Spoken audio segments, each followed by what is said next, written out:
So, today we are having Sylvester, a PhD student who is presenting on time management.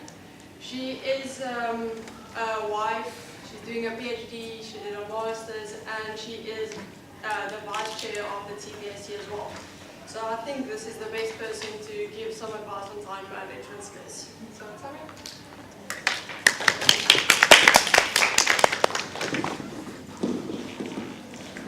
Can you all hear me? Or is this too loud?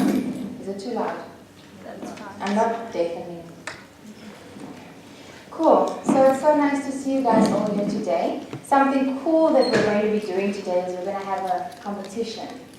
Okay? So who of you tweet? Oh my gosh. 2 people. Okay. So we're going to be having a little Twitter competition. You see we're at TPSC_info.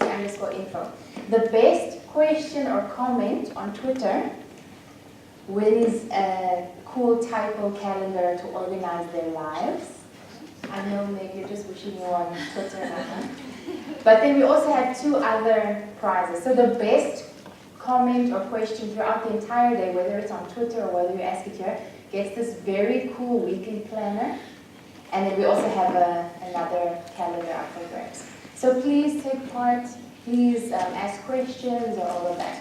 So you heard my name is Tammy. You can contact me anytime at tammyolafeed@gmail.com if you have any questions or comments. You'll also see the TPSC email at the end of this presentation. All right, so let's get right into it. Who of you have heard of left brain, right brain? Okay, and do you guys know if you're left brain or you're right brain? Do you know? So you think you're either one or the other. You're not. You're both.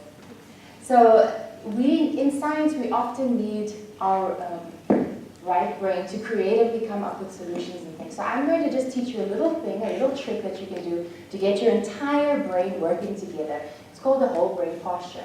And what I want everyone to do right now is just cross their legs wherever you're sitting so that your ankles, you have to cross at the bottom of your ankles, and then your hands just cross them one over the other.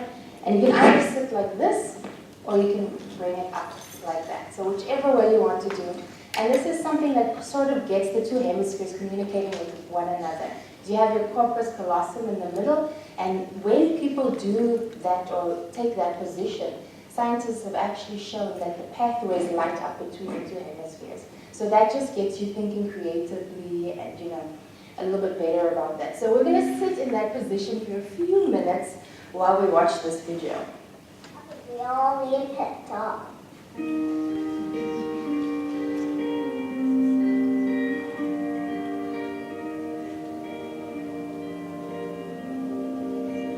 The world needs to stop being boring. Yeah, boring is easy. Everybody can be boring, but you're gooder than that. Life is not a game, people. Life isn't a cereal either. Well, it is a cereal. And if life is a game, are we on the same team? I mean, really, right? I'm on your team, you're on my team. This is life, people. You got air coming through your nose. You got heartbeat. That means it's time to do something. Uh-oh. 2 roads diverged in the woods, and I took the road less traveled. It hurt, man! Really bad. Rocks, thorns, and glass. My parts broke. Wah! Not cool, Robert Frost. But what if they really were 2 paths? I want to be the one that leads to awesome. It's like that dude Jordan said, don't stop believing unless your dream's secret. Then you should get a better dream. I think that's how it goes. Get a better dream and keep going. Keep going, keep going, and keep going. Will Michael Jordan have quit? Well, he did quit. No, he retired. Yeah, that's he retired. But before that, in high school, what if he quit when he didn't make the team? He would have never made Space Jam. And I love Space Jam. What will be your Space Jam? What will you create to make the world awesome? Nothing if you keep sitting there. That's why I'm talking to you today. This is your time. This is my time. It's our time. We can make every day better for each other. If we're all on the same team, let's start acting like it. We got work to do. We can cry about it, or we can dance about it. We were made to be awesome. Let's get out there. I don't know everything. I'm just a kid. not doing all this. So everybody's doing to give the world a reason to thanks. Get to it.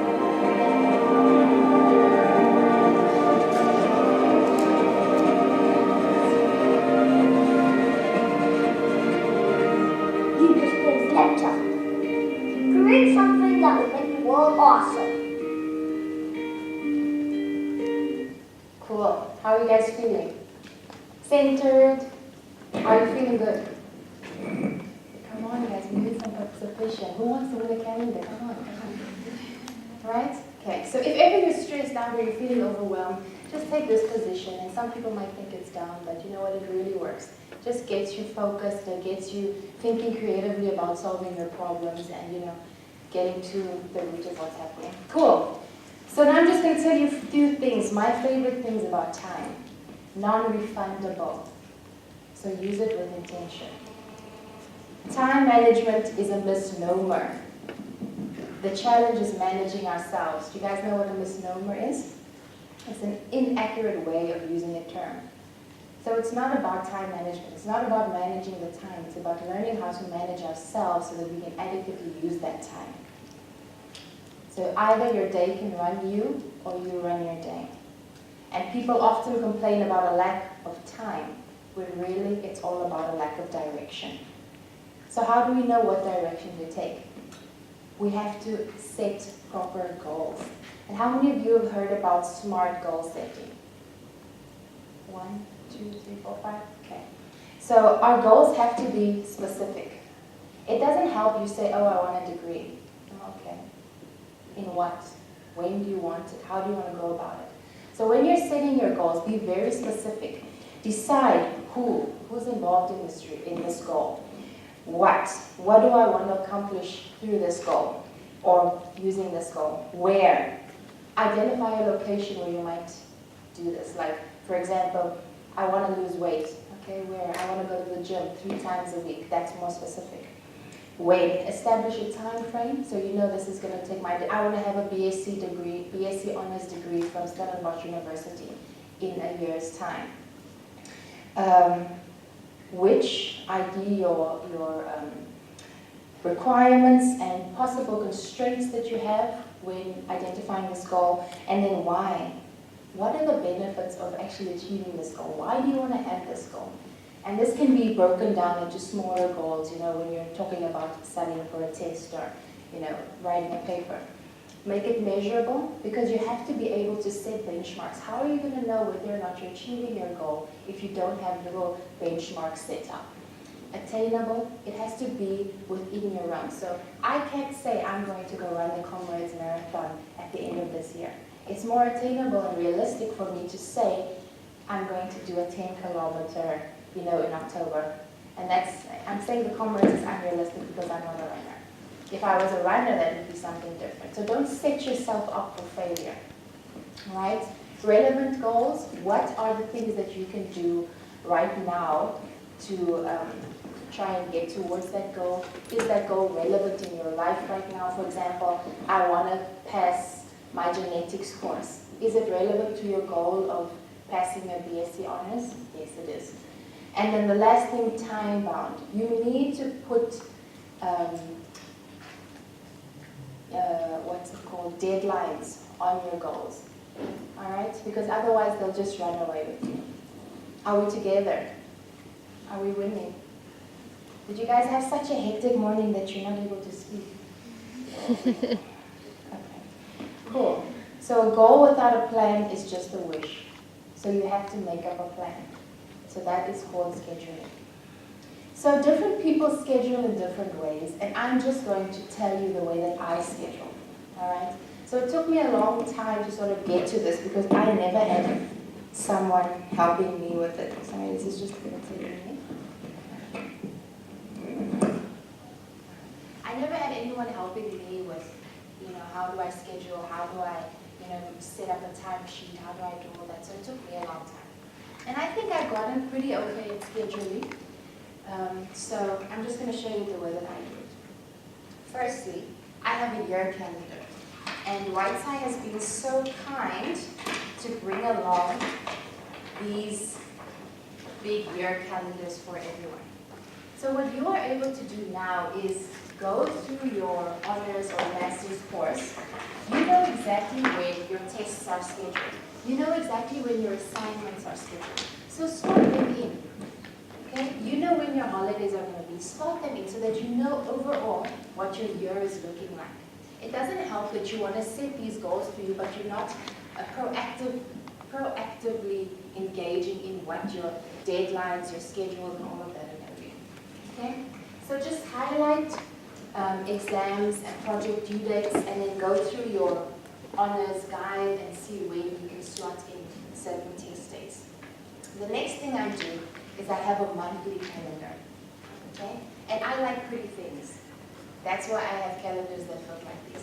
Because if I want to look at something that's, attractive to my eye, I'm not going to look at some boring black and white thing, So if you find that you're like that, you're drawn to color, you're more, creative, you like visuals, then get yourself calendars that are cute or that are funny or that you can color in, Don't be bound by what you think science is supposed to be or how a scientist is supposed to act, right? So what I do in my monthly calendar is, based on my yearly calendar, you already know what you're going to be putting in from your January to December. You know when your tests are, so you schedule them in there. You know when your supervisor meetings are or when you have presentations, so schedule them in there. I also make monthly goals. Okay? So for example, I have to hand in 2 articles by the end of this month. So I know by 31st of March, I have to have my publication ready to go up to my co-authors. So working back from that goal, I can now slot in. All right, on Thursday, I have a meeting with my supervisor. And then in 2 weeks' time, we have a Skype meeting with another supervisor. I can already slot all of those things in that I wasn't necessarily going to slot into my big year calendar. And then what I do is I have a weekly calendar, and I actually brought you mine. So I have a big year calendar, and I have this TPSC calendar that's also stuck up against my wall. So as soon as I look up, I can see, oh, okay, where am I? Then I have a weekly calendar that looks like this. Okay? And because I also like easy, I do things as efficiently as possible. I bought this one from Typo when it was on sale for 30 Rand. I make a list of my goals at the beginning of every week so that I know these are the things that I want to be able to tick off by the end of the week. Then based on these goals, I slot them in every single day so that I know, okay, you know what, on Monday morning I'm going to do this. I have a workshop in the afternoon. I've booked my apparatus for a Tuesday afternoon. This is sort of like your guide or your recipe for your week. I will highly, highly recommend this. And don't put everything on Monday. And then you're like, oh shit, what am I going to do?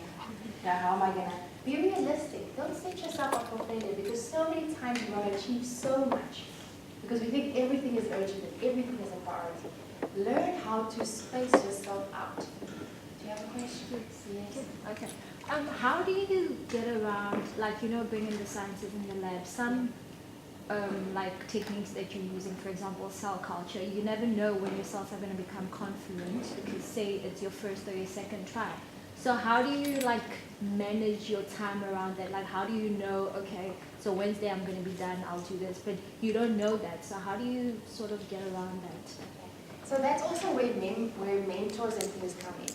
Because you will have a mentor that will have done cell culture before. They can give you an approximate idea. Oh, you know what, Essentia, it's going to take you 4 days for your cells to get to this point. Or if you're looking at your ODs, it takes about 3 or 24 hours to 72 hours for your cells to reach this, stage. So then you chat to them, and that's another thing that will still come into mind. Don't be rigid about things. If you're busy doing an experiment that might take a little bit longer, allow yourself a bit of leeway. Because you're not a robot. You can't schedule yourself, okay, I'm going to get here at 7 a.m. From 7 to 9, I'm going to do this. From 9 to... You need to account for bathroom breaks, for lunch, for downtime. Some days we go and we walk around, we go to Torah, we go have a coffee outside, we sit in the sun, because that's all part of maintaining a balance, So you have to allow yourself a little bit of leeway. And it's this panic that you get into, oh my gosh, everything, I have to get everything done.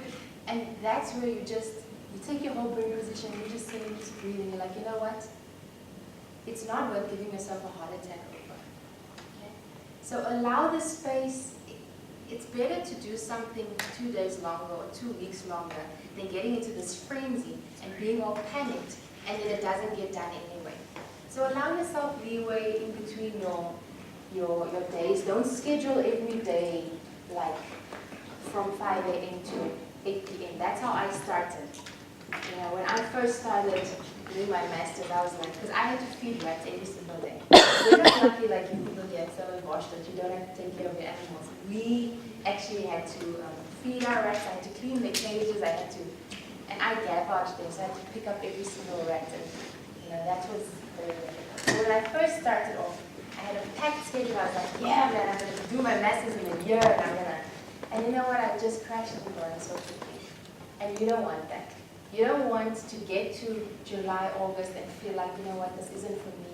I don't want to be here. And if you mismanage your time, that's exactly where you're going to be. You're just going to feel like, I'm not made for this, or I'm not good enough. And that's really not what we want. Okay? Does that answer your question, Essential? Yes, thank you. All right. Great. So plan for exercise, plans for sleeping. Don't plan your days until 2 a.m. every day because that's not going to work. All right? And plan for time off. The guy that, or the man who's now working, Professor Rob Warren, he always says to people, take time off on weekends because you don't want to work until Sunday and then you get your Monday morning and you're just broken. So even if you just take Sunday off, or you take half a day on Saturday and you take the full day on Sunday, take time off just to recharge and, you know, get your energy back. All right, so how do you know what is important and what is not important? So I don't know, have any of you seen this square before? Okay? So we have urgent, not urgent on the top, and then things that are important or not important. So important and urgent things are crises, deadlines, you know, problems that arise that moment. Those things have to be attended to now, immediately. They can't be attended to later. Things that are important but not urgent are things like handing in a paper or an assignment where they're very important but they're only going to be happening 2 months down the line. Things that are not important or urgent, other people's problems.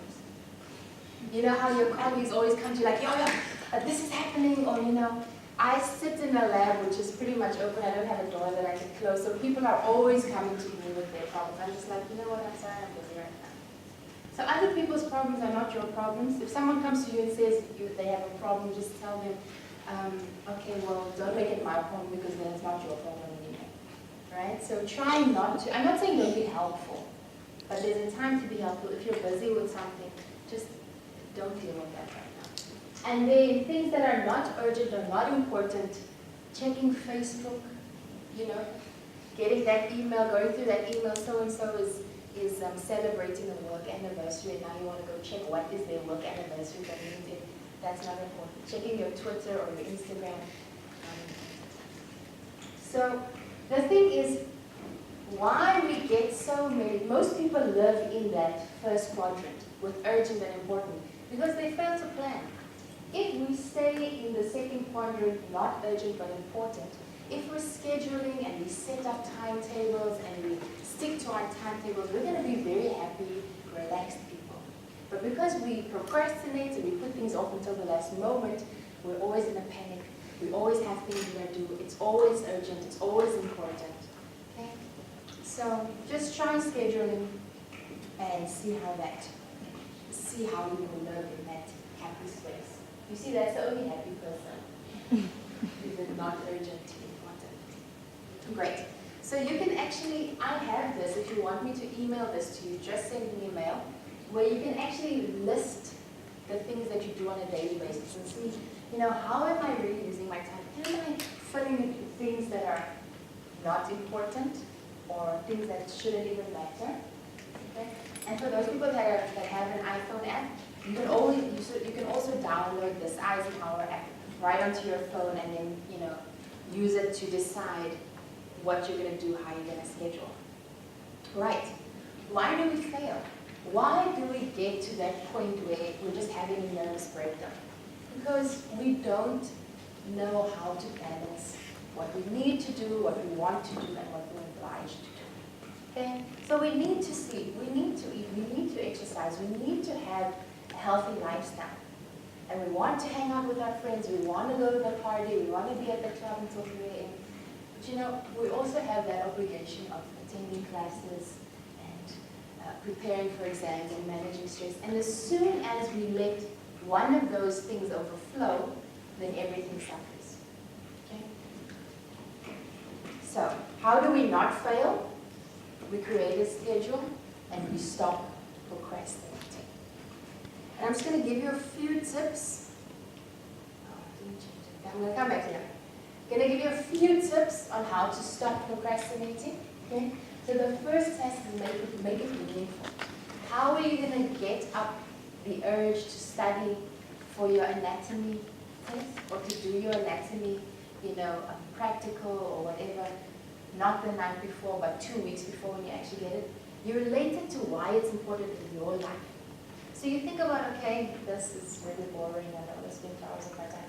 Or you can think about, you know what, I have to do this because this will ensure that I reach my goal of getting my honors. And you know what, while I'm at it, I actually want to cum laude for this because that will mean that I can get a bursary or I can get a scholarship, get a bursary or a scholarship.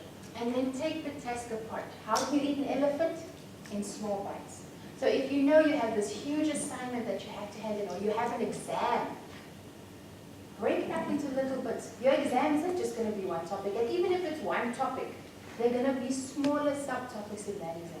So then you take that big topic and you break it up into smaller bits, and then you schedule those smaller bits using your monthly calendar and your weekly calendar. Okay, it doesn't help you want to overwhelm yourself and then just do one thing at a time. Then keep yourself organized. There's no such thing as organized chaos. Don't even try and fool yourselves. Have a file. Have all your notes together in a file, Be pedantic about the way that you organize stuff. And it's a habit, It's such a small thing that when you take something out of a binder, put it back in that binder. And you only have to do that 21 times to have that form a habit in your life. I know there's some very organized people who kind of looking at me like, oh my gosh, doesn't everyone do that? No, some people are not like that. Okay, so try and just stay organized. Are you like that?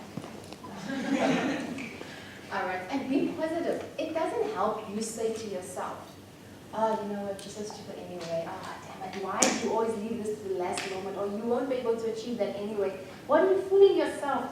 Getting a cum laude for honors, what are you talking about? That won't help anyone. Just think, you know what, I can do this because so many people have come before me. People that were dumber than me have done it. If I can be doing a PhD, I have 2 articles published. By the end of August, I should have 2 more articles. If I can do that, I can guarantee you that you can all do that. Because I failed my first year at university. And when I was in matric, the guidance counselor told me I can either be a policewoman or I can, what was the other thing? Can't even remember the other thing. And there's nothing wrong with being a policewoman. My mother-in-law is a policewoman. I think she's got a noble job. But that wasn't my point. So if I can do it, then I bet your bottom dollar you can also do it. Okay? Then plan a reward. I love to reward myself. So think of something that you don't often do, like getting a massage, or some people don't like being touched.